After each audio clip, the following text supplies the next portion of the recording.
world. You're listening to The Passion Show with Wizard on CFRU 93.3 FM. It is a do-it-together radio show all about passions and the people who have them. I was like, when is my cue? When do I speak? My name is Wizard. And I'm Summer, baby. What? Let's go. Are you a different Summer? Are you Summer Schlam? Summer Dram? Maybe. There certainly is no way that Back again already? Back again already? It's only been exactly 10 episodes. Yeah, exactly 10 episodes. This is the 20th episode. And your first episode was the 10th episode. That's what I tell myself. That's what we tell ourselves. It would be a beautiful symmetry that way. Yeah, because it just happened to be that way for numerology reasons. Yeah. Because I understand numerology and 10 such. represents a completion. It totally does, and that's why we're back, baby. Yeah. Wouldn't it be funny if I started reading people's tarot cards on the Passion Show? I would venture to say that would be not funny, but I would enjoy it. Like funny as in it'd be wouldn't that be such a fun idea? A joyful swerve. It would be a if I were swerve. listening, if I were a Passion Show listener and I got to episode 21 of a show and it's just like, here's a new segment, reading tarot cards for 10 minutes. I love that idea. I also love that idea for repeat guests, because then you know a little bit more about them, and then I would be more invested in the read. I should have. They're in my car. I should have brought them. Shit, you hate to. Oh. That's it. No, that one's allowed. I'm pretty sure. Oh no way! That's huge for me. At least once around. At least once. Huge if true, guys. I'm gonna do better. Hey, so it goes. So it goes. Yeah, tarot reading is a great idea. Thank you. I love people to be read in many a form. Also, we were saying in the car on the way here that like as a repeat guest idea, that like that's a fun idea. Have little traditions. It's like an SNL situation. I want to be Alec Baldwin of the Passion Show. Yeah, always just coming back, beleaguered, dragged back for more. Yeah, and like kind of annoying at a certain point. Like he shows up into the room, if you will. Like I want to show up in the room and people kind of go, ugh, this guy again. Ugh, he's kind of... Summer Graham part 7. They're so full of themselves. They have too much to say. We get it. You're a little bit too comfortable in the space. Like, that's what I'm aiming for. Exactly. At some point, you won't even care to be passionate about something anymore. It's just like, I'm passionate about whatever. Yeah. At what point is passion my net neutral existence? Yeah. I'm passionate about just talking for an hour about this, that, or the other thing, Wizard. And the thing is that unfortunately... has already happened. Right on the money. Because I am passionate about talking about random things for an hour or so. That's I think it depends on then just like the nature and the feeling of the conversation. Hey, exactly. And I would hazard a guess that it's gonna be a good conversation. Me too. As it always is. I love with to you. yap. I love to talk. We always have great conversations, although only one of them has been recorded and played live on the radio at Friday at 9 p.m. sharp. I'm in shock at how many people have like since that have been like, give me more. Oh, it's going to be nice. We can finally address the controversy of your episode on the radio. Controversy. Which is fixed. I fixed it. Yes, it's I saved. Noticed that. So, dear listeners, dear blessed listeners. As you know, on the previous episode, there was a little bit of a cutout near the beginning. An important cutout, removing a hilarious anecdote. It ended on like a great cliffhanger moment. Like it wasn't like, it didn't because we're all like sentence. It was like right on the money with like a little bit of a teaser, if you will. It's so funny because it was like, Wizard's gonna tell a funny story now, and then boom, cut, and then boom, later on, literally me talking about intertextuality randomly, and people are like, what? Anyways, point being, dear listeners, many people messaged me and were like, what, tell me the story, or what got cut out? I feel like I've been left out. And teased. I'm like, what do you mean you cut out? And then I listened back and went, oh, in fact it was. That was such an odd thing because like the file on the server was 58 minutes long, but the file on the web like 38 or something. It was 42. Okay, noted. And I remember specifically it wasn't 20 or 10 because I was so frustrated because I'm like, the file is correct. And it was, moral of the story is I wound up re-editing the episode. Noted. I was like, you went back to that raw file. I went back to the raw, and I keep all the raw files of the Passion Genius. Show, which is as you should, as I should. They are archived, and one of these days I have to put them. They're taking up a lot of space on my computer, so I'm going to put them on my big hard drive. Piece. Yeah. Yeah. and there are now 20 hours of this show. Wow. Which really sparks joy for me. That sparks joy for me too. I love to listen to people talk. So 20 hours of it. Yeah, right? I don't know why this isn't the most popular show in the world. It might be soon the most popular show in Guelph, Ontario. That's true. I mean, I don't want to make any assumptions. I love the CFRU shows, but but like, yeah, we've got a good network. Yeah, we're making strides. I'm happy with my network. I love your network. And you know what? I've been thinking about this for a while. Okay. I never ever ask people to like hit me up. I have no real way of knowing how many people listen to the show other than Spotify analytics and Apple Music or Apple Podcast analytics. Referential, but we did mention this in the previous episode I was in because I wanted to know what your demo was so that I could tell a little story about 2008. Ooh. Actually, in the time since then, to be a little intertextual. Yeah, please be. I checked my demo. Yeah. It turns out you can see it. And believe it or not, the Passion Show, famously popular with women. Stop. Women, yeah, it's it's like 75-25. You know what? I think that's awesome. Women love a passion. Ladies love passion. That's what I'm always saying. I've always said that. One thing I've always said is that women... I love cool P. Passion. Ladies love cool passion. Exactly. Live, love, laugh. Exactly. So that was really interesting to me. I was happy with that. That's a really good anecdote because I did want to know intel on your demo. And that makes me, knowing that your demographic is mostly women, makes me so happy we talked about Brat. Yeah, true. I mean, maybe there's like a correlation causation thing. Maybe we manifested that. Yeah, maybe. I would love to know that. Maybe at first it started out 50-50. We need to send out survey monkeys to the CFRU listeners. Exactly. Well, I do want to say, this is kind of exciting. If you're listening to this episode, dear listener. Hello. And I say if you're listening as though anyone who's hearing these words isn't listening. So I'll rephrase it. I'll say, hey, you listener. Hi, remember us? You're not zoning out in the car right now. Something you should do is go on Instagram, if you have it, and go to wizard.collective. Which is my account on there. Do it. And send me a DM. Tell me something you're passionate about. Do it. Do it. And then that way I'll know who is actually listening to this. I love this grassroots form of gaining stats on your show. Yeah, exactly. Yeah, do that. Because there aren't enough, it's not like I'm going to get 1 million. I'm not going to be like, oh no, I have too many DMs. I am at the... Now we really have to do it, listeners, because we gotta make this man overwhelmed on social platforms. If I don't get any DMs, I'm going to be so sad. Someone DM him. DM me, tell me what you're passionate about. Do it for the show. Especially if I don't know you. That would be amazing. If I don't have a personal... It's like, we could do that. That's so exciting to think This show's small enough where we could just be friends. Yeah. You could just go to wizard.collective on Instagram.com and just... We could be friends, I swear. And knowing that someone likes something you made that isn't your friend is huge. It is huge. It's huge. You're going to love the episode coming out tomorrow. Okay. Is the first episode I've done of this show where I sort of just cold hit someone up. Love that. Who I didn't really know. Often, yeah. I should, and I am going to. Yeah. I've already actually done that. Amazing. There are a couple in the pipeline like that. Love that. Gotta get some women in STEM in the room. Exactly. I'm getting yet more women in the arts are on the docket.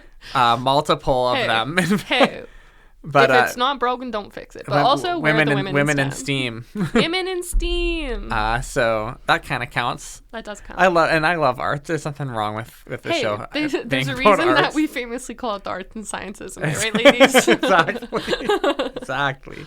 So one day we'll get a little more women in STEM representation on here. Unfortunately, we're not starting today, as we've previously established. There's a whole lot of women in STEM representation here when it comes to just talking about them. No, for real, because I will bring up women in STEM in every room that I'm in. Hey, I took a theoretical physics course in university. Hey, that counts. I don't think it does, actually. Hey, that doesn't count. It was giving academia in its rawest written form, but yeah. Shoo! Shoo! All right. And on that note. So what are you passionate about, Summer? Oh my gosh. So many things, Wizard, unfortunately. Nothing unfortunate about that. Hey, unless you're Alec Baldwin. So true. Okay, so... Yeah, my last episode was My past 2 episodes have been like laser focused. Really? Okay, so that's really good to know because so we don't need we've got that covered this month. That's so amazing because as I mentioned in the car ride over here, dear listeners, Wizard picked me up. It's Godspeed, true. Yeah, soldier. got you, G. Hop in the Wizzy I mentioned wagon. that I had like an unconventional idea, but I guess it's not that unconventional. That's it's right. just, like, potentially controversial, but it's just because it's the 2 things that are on my brain right now, and like I can't help but combine the 2. Right. And that is pour one out to my dear friend David Lynch. Rest his soul. God rest his soul. May God rest his weary soul. He is somewhere in the White Lodge, thriving. Exactly. There's a spry young 78. Yes, spry young 78 who I will admit, like, so for context, I'm like literally obsessed with David Lynch. He has done so much for me, and I mean that like very sincerely, but also I used to call him America's greatest living artist. No, yes, but now the he's only America's good. I would venture to artist. say the only like American. Like I think David American, Lynch, like capital A American, capital like, A like American, Americana, like yes, art. Like, I would venture to say he's one American. of the only people who like fully, like maybe not only people, one of the only Americans who could really see America like outside of itself. Anyways, Gooey. What time? 11:30. All right, I'm locking that in my brain. I said a no. We're back. That's okay. I downloaded a beep sound effect. Oh, that's so awesome. Because I think it's hilarious. Wait, that makes it so much better. Okay, anyways, David Lynch. I love David Lynch. He's been on me brain, if you will, because as we know, he passed away last week. But then the other thing that's been on me brain recently is the Housewife franchise that is produced by Andy Cohen and Bravo. Okay. And you mentioned that on your Instagram story. One thing about me is if you're a close friend of mine and you follow me on Instagram, like as we've established, I like to talk about things. Truly. And therefore I use that. That's why we're a natural duo on this program. Exactly. I love to yap about many a thing. But yeah, I've been like deep in both of these things and I can't help but think about both of them in the same breath. Have you ever... I'm excited to see the intersection of one thing I know a lot about and one thing I know nothing about. Yeah, because like the thing is, it's like I don't even know if they're actually like intersecting as much as I want them to be, but it's just like the 2 things I'm hyper focused on right now, so therefore they will intersect. You can create an intersection in any 2 things. And I have, and I do. Have you? So I'm just gonna assume that what you're saying is you know lots about David Lynch, Imagine but not if it a lot were the other about way. The Housewives. I know everything about who's David Lynch. I only know that he's a great Americana artist and nothing else. Hey, that's like a broad title. Maybe you know a lot about like. Yeah, I suppose that's true. I guess I didn't say anything like particularly deep or unheard of about Lynch. Yeah. But we were right the first time around. We were right the first time. I assumed correctly. Yes, you did. Yeah. You know what they say about assuming? Hey, I do. In a lot of contexts, it's fine and normal. That's what I say about assuming. What I say about assuming is that, you know what? I'm usually right. Yeah. Hey, actually, I know how to make an assumption, and it's usually educated. Exactly. No, I'm kidding. Sometimes I'm totally wrong, guys. David Lynch, God love him. I know that obviously you're a fan. What's your favorite, like maybe like favorite 1 or 2 of his I've loved Mulholland Drive since I was young. I mean that's like the infamous David Blu-ray Lynch. I would with the clues. Who was it? One publication or the other recently, like before his passing, said that was like the best movie of all time from Hollywood recently on a list. Maybe it was the Sight and Sound thing. I don't know. For some reason my like heart says Rolling Stone Mag, but like that's just because they make many a list of media objects probably. It's usually up there. Yeah, but Mulholland Drive's like people have things to say about that. It's nice. True. What any other things that like really spark joy for you from David Lynch that are up there? Let me think. I'm trying to see if I have like a interesting answer. Hey, but I think when you think about it too much, it's not as interesting. That's my take. But are you Firewalk with Me? I was gonna say Twin Peaks. Like you've got to be a Twin Peaks. It's Firewalk with Me. Yeah, totally. Best prequel of all time. Yeah. Yeah. So I'm not. I think that's a pretty normal place to be as a Lynch enjoyer. Totally. But I'm fine with that. No, I don't need to be crazy or anything. Yeah, no, that makes me seem so much more insufferable because like Hey, there's nothing insufferable about being specific. Well, to me, and not in the passion show world. I know the people in their cars are probably like, what is she like? What? Okay, so for reference, unironically, and this is on my Letterboxd top 4, so no one's allowed to say that this isn't real because it is. I'm also a huge fan of the Dune movie. Oh my gosh, I just got that on VHS. Oh my, on VHS. I'm trying to expand my physical media collections. I have lots of CDs and records, but I want like more physical, like video games and like movies and such. So yeah, just pick that bad boy up on VHS. Love Dune. I don't like the new Dunes. Sorry, I'm a hater. Well, okay. That's okay. I think it's not that I don't like them. I think at a certain point, it's like we get it. Like the pacing for me, I'm like, you have to make this enjoyable for people who haven't read Dune or who haven't like at what point are we Are we gonna mirage this a little bit too hard, if you will? And I guess I can only watch movies as me, and I am huge if true Dune. Yeah, Dune, the book Dune enjoyer.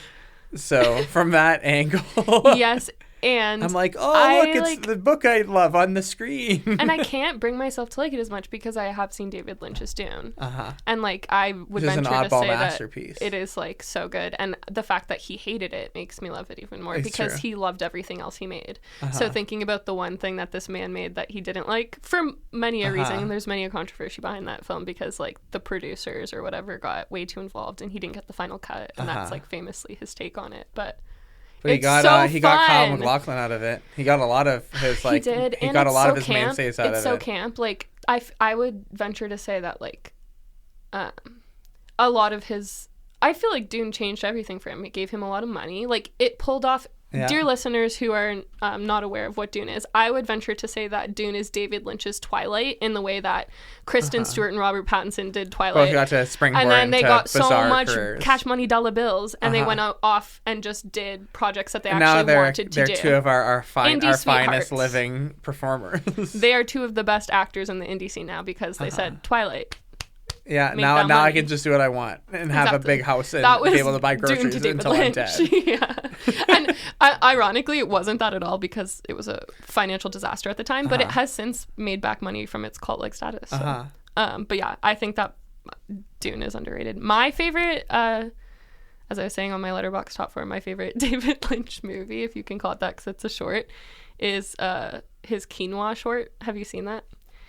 So famously, the movie Inland Empire by David Lynch, which is starring Laura Dern and shot on a digital. Yeah. Yeah, one of the most interesting looking movies still. That I would say is like one of cutting edge. Yes, that I think has influenced everything I've ever done more than any of his other like art. If I'm being so for real, but my favorite one is the DVD extra on Inland Empire, which is a 20-minute short called. I'm probably going to mess up the order of the words, but it's like Cooking Quinoa with David Lynch or something like that.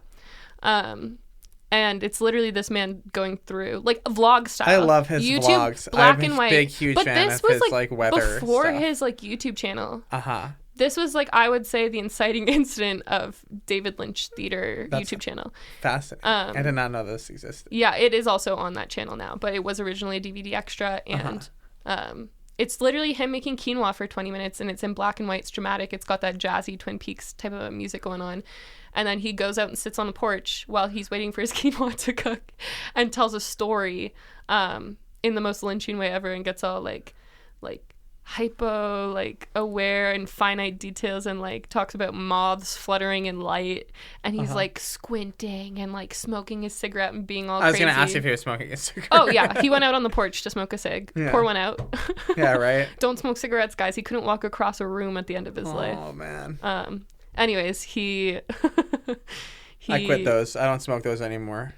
Pour one out. Yippee. It's a great short. I love that short, and because it's on Inland Empire, I like it even more. But I would venture to say that Twin Peaks is probably like my genuine favorite thing of his because I rewatch that like almost twice a year, and it's a comfort thing for me. That's amazing. And God, Twin It's Peaks been a minute. is so I need to rewatch good. Twin Peaks. Twin Peaks literally Watched changed it when I was everything. Like 13 or 14. Yeah. Wait, you haven't seen Twin Peaks since you were 14? Yeah. That, which means is to say that I haven't seen it in like 15 years. So, huge problem. Yeah, You're okay, I'll run it back. Like, literally go home and watch the first episode. All right, tonight. bet. Because it is like, I can't believe it, because you would love it. Like, oh, I did. Well, it was you just did, such a long but time ago. now, I was a child. Like, you know, when you hit something I have up all again. this context. Oh yeah, it's like the best piece of media I think that's ever, like, the way that Twin Peaks changed everything. And I mean that so literally. Like, video games that you and I like a lot wouldn't exist without Twin Peaks. Like, it influenced so many video games specifically, which is like, I think makes sense when you consider like how like absurd it is, and there's all these like it's sort of interactive in an interesting way. Yeah, or like people interacted and with lots it. like a quirky town and cast of characters. Like, it's a good set and setting for like that. I think a interactive medium, like you said, but then also it influenced like the golden age of TV. Like, Breaking Bad wouldn't exist with Twin Peaks. Like like any TV show that like we think about now in the golden age of television is because Twin Peaks existed. Because before that we weren't really doing like, it was mostly like episodic. Serialized. Yeah, serialized wasn't a thing. It was episodic, and like things weren't like surreal and absurdist in the way that David Lynch is like experimental in that show, and like ambiguous and stuff. There's not like, it's not like the end of every episode you're like discovering a mystery like in an episodic way, but then also like the show makes no sense. It's giving neurodivergence in every facet of the word. Like, the characters are quirky and weird. They say things that don't make sense. It's campy and silly, but also sincere and serious. It's soapy, but it's also not soapy. Like, it's so transgressive. It's so good. I'd say the number one influence that Lynch had on me when I was a teenager, and then like into the rest of my art making life, is the combination of surrealness and sincerity. Exactly. So I feel like it's easy to get lost in the surrealism sauce. Yeah. And forget the beating heart. And Lynch always rides that line. There's always he rides that line. I think famously a lot of people thought that he like overindulged himself in his later works. Especially like don't get me started on Roger Ebert, but that man didn't like famously didn't like a lot wrote of some of the greatest bad review of Blue Velvet ever. I can't believe not liking Blue Velvet. Like, I understand that people have qualms with things like Inland Empire because like because it's bizarre and it's kind of not uncomfortable everyone wants to sit down and watch a fever dream. Not everyone wants to get into the dream state of David Lynch, but I just can't believe that someone wouldn't like Blue Velvet because it's like a noir movie, and that's like right up Roger Ebert's friggin' alley because he's pretentious and a film bro. So like he should like a neo-noir, but he said nah. It's funny to think of Roger Ebert as a film bro. I know, but he is a film bro. He did inspire that. When you think about film bros, just think about how they're gonna grow into a Roger Ebert. Their little Montreal folded up They would be paps. Lucky to be Roger Ebert. I mean, like, yeah, if they have the success and money, but like spiritually, they will be an old, pretentious, grumpy Roger Ebert. Yeah. Who starts a little dynasty out of bad opinions, in my opinion. Yeah. It's funny, He has just had so many opinions, eh? Yeah, some of them, I agree with, but most of them I find, like, insufferable. Yeah. I've never enjoyed his... Right, sorry, Roger Ebert. Dead man, deceased guy, died like 10 years ago. I'm not pouring one out to Roger Ebert, only to David Lynch. Yeah. I'm not necessarily compelled to pour one out for Roger Ebert either. Good riddance. Yeah. Godspeed, soldier. I'd say the most important influence that Roger Ebert has had on me is that I've seen lots of very funny clips of his TV show. I think it's so funny that someone decided that a critic should stare down the barrel of the lens and tell the world what they think. Yeah, no, David Lynch is great. I am going to miss him every day. Yeah, his YouTube channel, though, dude. Blessed. Like, I actually, throughout the pandemic, extremely like, watching him, like, I know the Weather Channel is what everyone talks about, but, like, there are certain things, like, like, he did the weather every morning. He did the number of the day.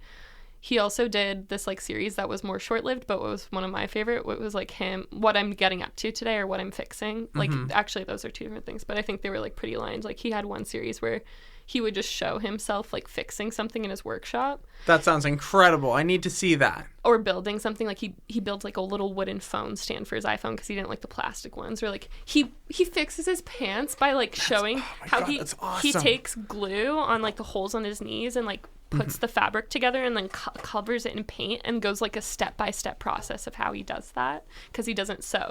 So he literally glues his pants together and paints it to color match it so you can't see the glue. I love that a lot. I think about his YouTube channel all the time, and things like him talking about how he likes Lana Del Rey. Yeah, or he's thinking about like... Of course he does. Of course he does. Yeah, that's so his style of music. Anyways, I love him a lot.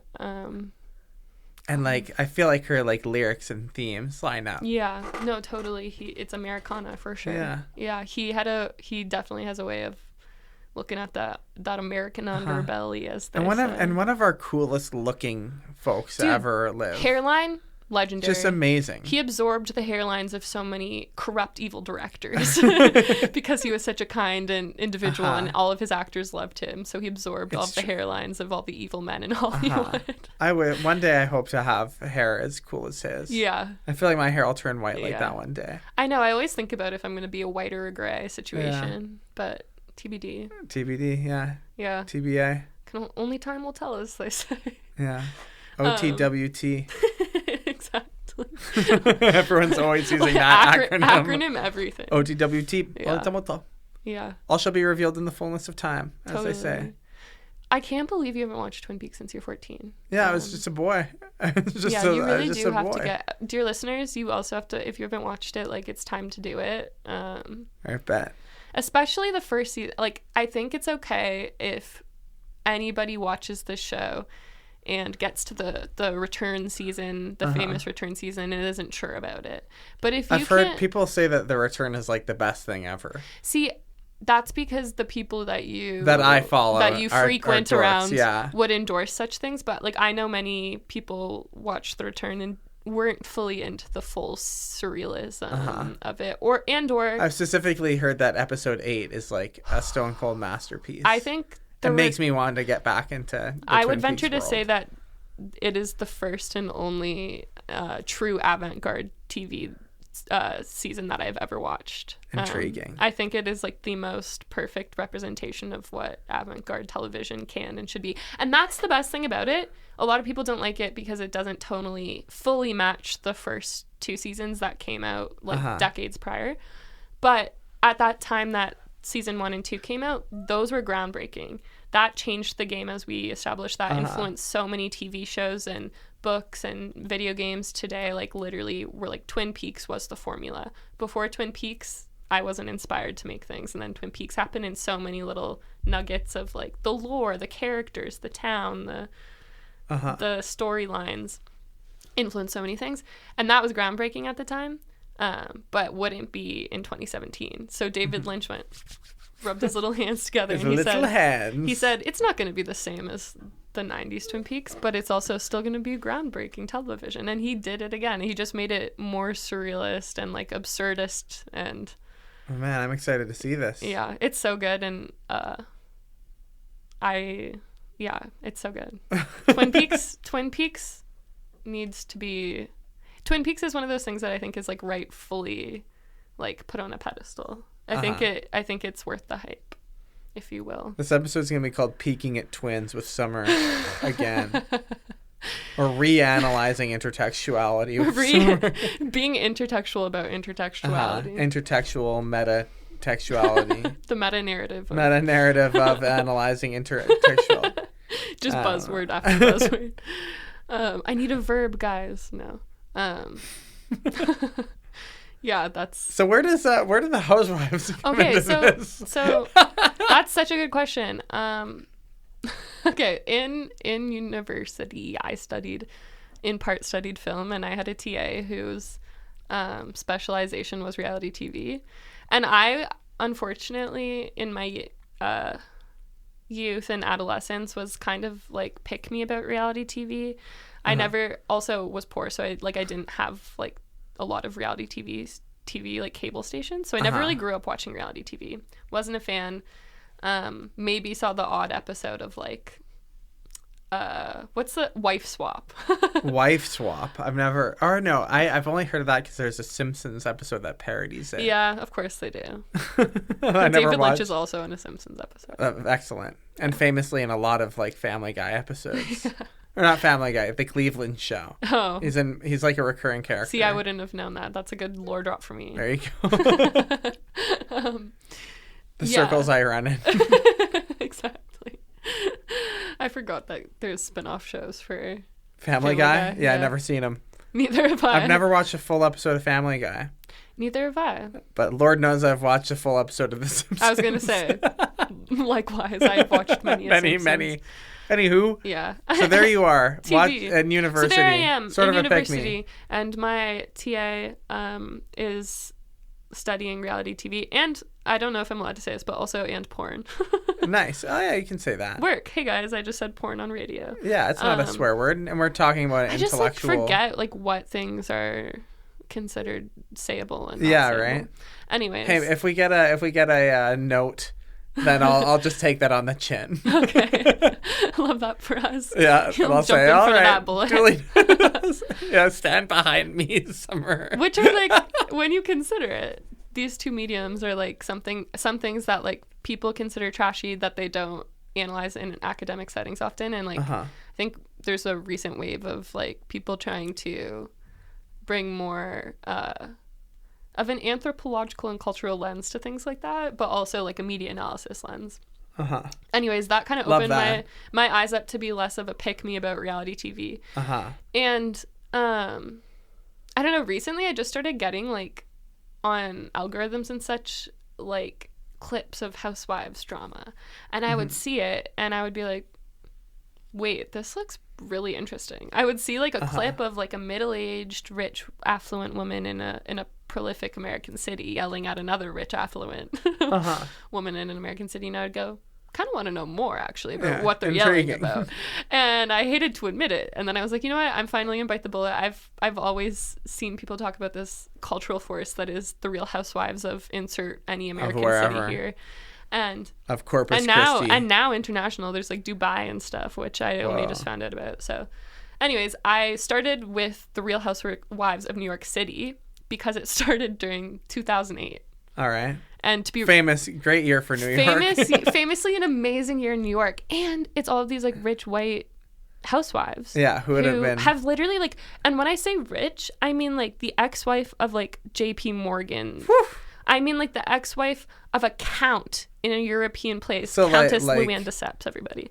So like these are like the trophy. They're not rich. They're like really. Yeah, like they married the that. Bank, if you will. Like so picture these women in 2008 Wall Street settings in like the richest part of them. Like these people definitely brush shoulders with, not only they do know Trump, first of all, but they also definitely brush shoulders with people like Jeffrey Epstein. Like we're talking about like upper echelon, deep seated stuff. But these are the low brow people of that society in New York, because like the real people who are like super rich and wouldn't agree to be aren't going to be on a reality so TV like they're show, a little bit trashy also, because they're trying so hard to be something that they're not quite, but they're not poor, but they're not rich. Anyways, it's I started with that franchise, and because it started in 2008, I got sucked in immediately. I was like, wow, these women are like just out on the town trying to like, some of them are not as rich as others. They're fighting about things. They're trying to hold on to their like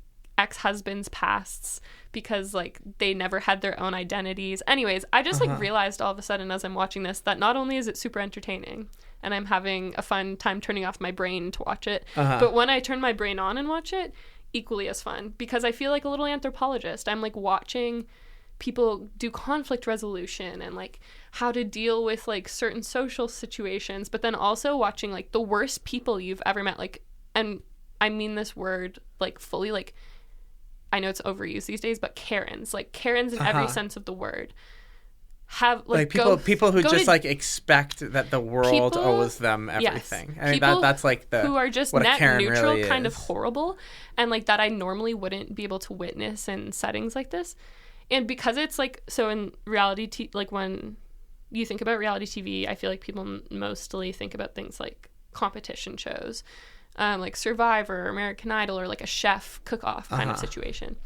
those are like so it's like the Hunger Games, if you will. Like you take a bunch of people, put them in a crazy situation, and then chaos ensues. It's like more of a controlled environment, whereas this type of reality TV is like called it's like soap, like, oh, I wish I could think of the actual term. Anyways, soap. It's like really. I wish I could, but I'm not in this world. Exactly. Which I love. I love being told about stuff that I just have no context this on. brand of reality TV in which you're like following people around and their supposed everyday lives, and it's like less of a controlled environment and more like of an keeping up with the unscripted. Kardashians kind of thing. Yeah, exactly. So like that's the only other show like that I can think of, because I'm just that is a great example. Anyways, so that creates an environment in which you're like following these women around, supposedly as in their natural environment, but then also they're obviously aware that they're on TV still, so they are putting on a little bit of a guise that is honestly discernible, like to the viewer. Like you're watching them and you go, wow, you're so narcissistic and so full of yourself that you set up this entire birthday party that cost $80,000 during 2008 financial crisis, and you didn't even have the cognitive awareness to understand why that's in poor taste, because you're in New York City downtown. People are losing their families, their jobs, people are literally dying, and you said, it's my 63rd birthday, I'm gonna throw take a couple party. People's yearly salary. I'm gonna throw a party that's afternoon. themed after like the Great Gatsby in like the Rockefeller Center, and spend like upwards of $100,000 in 2008 on this 63rd birthday party with all these socialites. It's actually so insane and crazy, and I love it. So the New York one has a little special flair because the women are just like extra entertaining, and they're all like very, I think I've only watched the New York one and the Salt Lake one. This is like a new thing for me because I didn't grow up watching reality TV, but I've heard tell that like the Beverly Hills ones and like the Orange County ones are even crazier because none of them work. They all just like are in suburbs or like are like ex-actors, whereas the New York ones, they like consider themselves like working girl boss women. So it adds this whole other layer of I've heard that Orange County one isn't that the original? That is the original. Oh wow, look at me knowing. See, you do something about this. So that is the original. It was based off of the like show The Desperate Housewives, the scripted show. And then Bravo said, we should make a reality show based on this. That's the title. Yeah, and like not desperate, they're real. Yeah, the Real Housewives. And I believe they started in Orange County because the original like writer of the show that worked at before like Andy Cohen got more involved or whatever, I don't know. He would like sometimes be having like lunches in Orange County for business meetings and stuff, and would just see these like women extravagantly dressed in like thousands of dollars of clothing, like messing around with their tennis instructors and their pool boys, and like their rich husbands were off in the city working, and their kids were barely being raised because the women are just like blinged out and hanging out and like yelling at each other. And he would like go and be like, someone needs to film this like immediately, this is great entertainment. And he was correct, so it all spiraled from there. And I need to check this out. It's amazing. It's so amazing. Like I wish more after people... Twin Peaks. After Twin Peaks. But I would venture to say, like, if you watch an episode of Twin Peaks and then you're like, oh, I need like a brain off moment, you can throw on some Housewives.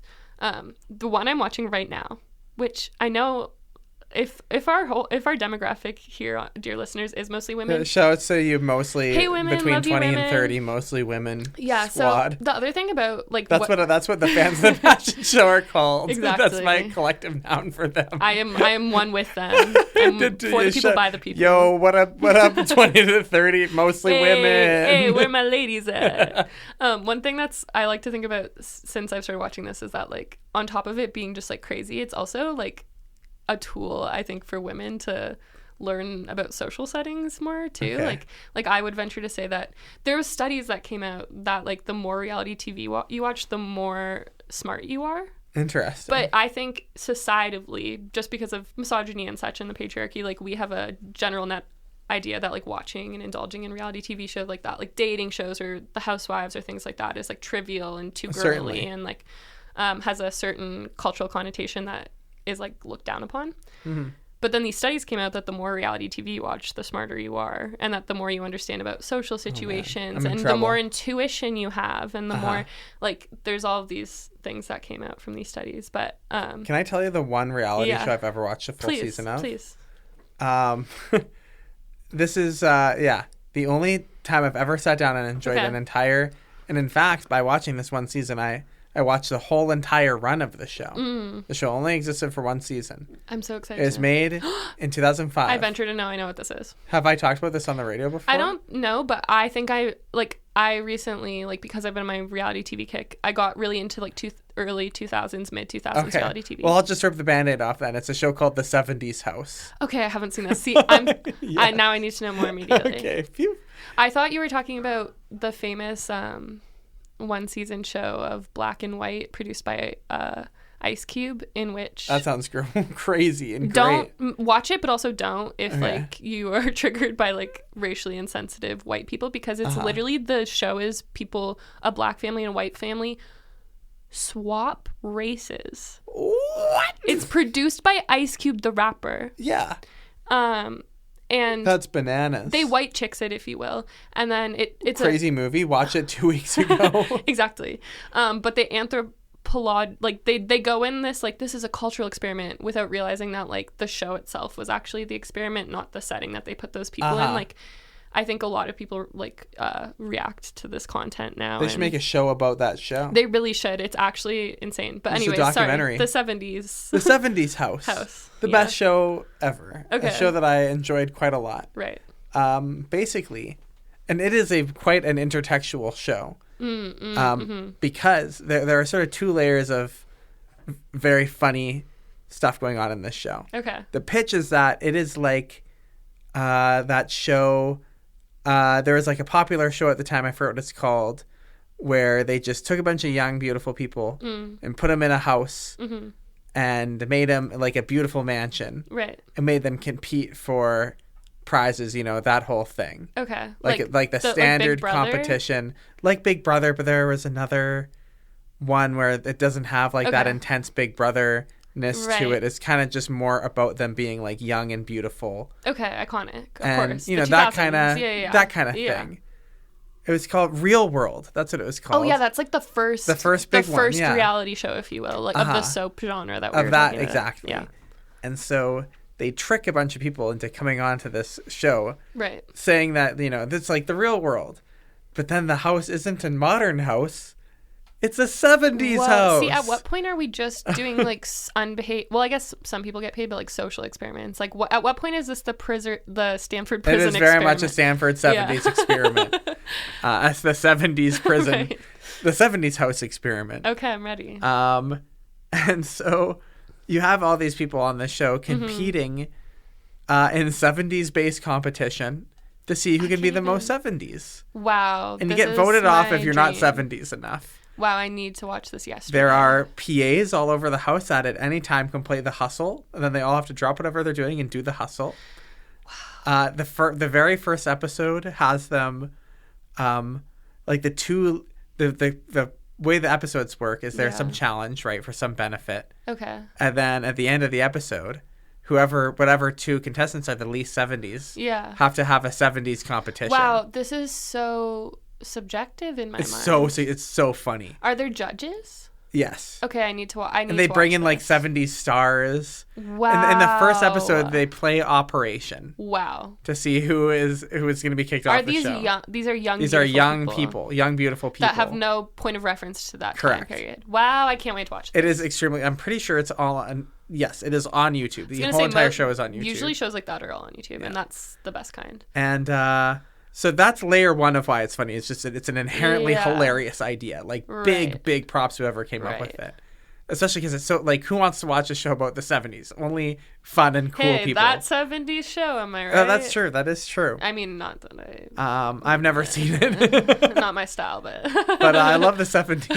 Yeah, and I love weird. So that's layer number one. That's funny. But then layer number two is that they are clashing with the 70s as 2005 people. Right. So we're watching this in the future. Right. And they're like, I don't want to be in the 70s. I want to use my Walkman, my CD player. And you're like, that's not that many steps. I want to go to my normal fashion of big baggy jeans. Hey, and also 2005 was fashion-wise was literally just an interpretation. Yeah, very similar to this. Polly Pockets, anybody shows Bratz Polly Pockets dolls, that was Brat dolls. It was giving chunky big platform shoes. Yeah, word. It was very 70s. Like I remember this. Space on the calf of a jean. Bright colors. I like to think about, that like the iPod commercials where it's just like the silhouettes dancing behind like an orange background. Yeah, that's iconic. At what point is it disco? So that is also funny because you're seeing these people. They're like, sure. oh my god, I miss my creature comforts of big chunky cell phone. Yeah. See, and this is what I'm saying. Reality TV is like ripe with so much potential because not only is it like you'd be a little anthropologist. You get to like. All of a sudden, you're in, like I said, New York 2008 financial crisis, really rich, affluent people, and you're in the room with them. Even if it is a little bit contrived, even if they are putting something on for the camera, that is still telling you something. Well, just the format of the show surfaces the meta thing of it. Like, you see the camera. And then like, it begs you to analyze it like that. It's impossible Bell to hooks watch. Anyone? Yeah, word. Look back at that camera. Anyways, also... That show sounds like it would be a great anthropological Everyone watch moment. The 70s Says it's the best show ever. I have to. I would be... Grab some friends. The whole entire show is like 3 hours. You can watch it in an evening. I would be remiss if... Very easy to make a drinking game out of it. Oh, and the best ones are, the best ones are... Okay, well, speaking of drinking games, the Real Housewives also is really great because a lot of these women are dealing with like really like divorces, addictions... things like that. And I would be remiss if I didn't talk about the current franchise that I am indulging in. So I started with New York, watched it all. I didn't actually watch ladies of the show, demographic ladies of the show who are listening right now. I did not. Shout outs to all the ladies listening. I like this episode instead of dear listeners, just shout outs ladies. Hey women. Hey women. Hey non-men listeners. I didn't watch the 2 new episodes of the New York. There's this whole drama in which the pandemic kind of ruined New York Housewives, and then they just recently came back with a whole new cast of characters. I haven't indulged tonight. I finished the original one, watched it all. Then I started with the most recent addition to the franchises and cities, which is Salt Lake City, Utah. Whoa! Which we all know is Mormon That's where Central, the Mormons baby. live. Oh my God. Wizard, you have That's such to an watch exciting new the Real layer. Housewives of Salt Lake City. All right. They're all either Mormons or ex-Mormons or crazy religious, and I wish I could... Let's just say the FBI gets involved. Let's say that there is white-collar crime. Let's say that there are Redditors who end up on the show that hate these women. Let's just say that they said they said let's hire a cult leader. They said let's make Salt Lake City represented. Anyways, as I was saying, little anthropological studies.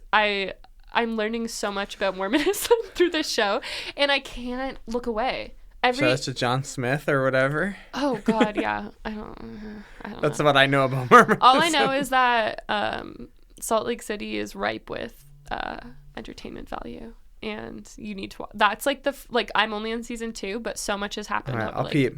Yeah, I'll throw that on. It's wild. And to circle back, this is related to David Lynch because. Yeah, true. Yeah, like David Lynch changed TV. He did. And I don't actually... Okay, the Twin one thing Peaks I will walked say... to that Real Housewives. No, unironically, yeah, because the absurdity of this show is notable. And, like, although it is a reality show, it is very Americana. Like, I will say that I think there's... I haven't watched the Dubai one. I've heard that it hasn't done as well as, like, the American cities. I think there's something about watching rich American people... The husbands are often in the show, too, which is... worth noting because they're horrible too. Real House husbands. Yeah, if not worse than the housewives because like they're often making the money. Yeah, I think I need to give more lore about Salt Lake City because I just really need to sell this to you. Let's just say that should have a party. Okay, actually, a housewives party. I just need more people that I know to watch it because a lot of people that I know don't watch Housewives. Shocker. Which is like unfortunate because I think it's just because a lot of people write it off as being trivial. And like I said, I think that there's actually a lot to gain from watching this. And it's so entertaining. Well, I'm sold. If nothing else, I promise I will watch the first episode. Of the Salt Lake City one? Yeah. That is my promise. See, and then I'm like, maybe you should watch the New York one first. But there's too many episodes. The Salt Lake one is crazy. The one thing... The Salt Lake one like tickles me in a big way. Well, because there's so many factors. Like that, because that is so... Because like I know about...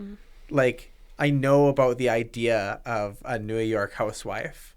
Right. But like I've never been like that's a whole new archetype of human being to me. Yeah. To think about like a Salt Lake City super rich housewife. Utah. Yeah, and they do have Utah curls. Like have you heard that meme about what a Utah? See, no, okay, I don't know about Utah. Non-men listeners in their cars right now. We all know what Utah curls are. Utah curls are when people curl their hair, but then like leave the like bottom part just like I just hit the mic, sorry listeners. You just punch the listeners in the ear. They leave the bottom part of their hair straight, so it's like curly and then just straight all of a sudden. Wow, that's like a Utah that sounds kind of cute. See, there's maybe it's giving Christian Girl Autumn maybe is the best way to explain it. Gosh. I'm just visualizing this. I need to like look it up. Yeah, Utah curls. No, let's do it. Big fashion statement. Who's gonna stop us? Nobody. This is our show. This is our show. Yeah, I would never punch you in the face, dear listeners. Gosh, I really just. Here we go. We're doing some research live on air. So I'm gonna go a bit more into while we're looking at Utah curls. I really want to talk about. Wow. See they. Oh well, those aren't really AI Utah curls. Horrible. That I would say the bottom, the person with her elbow over her head is like a good representation of a Utah. All right, listeners, we're looking at.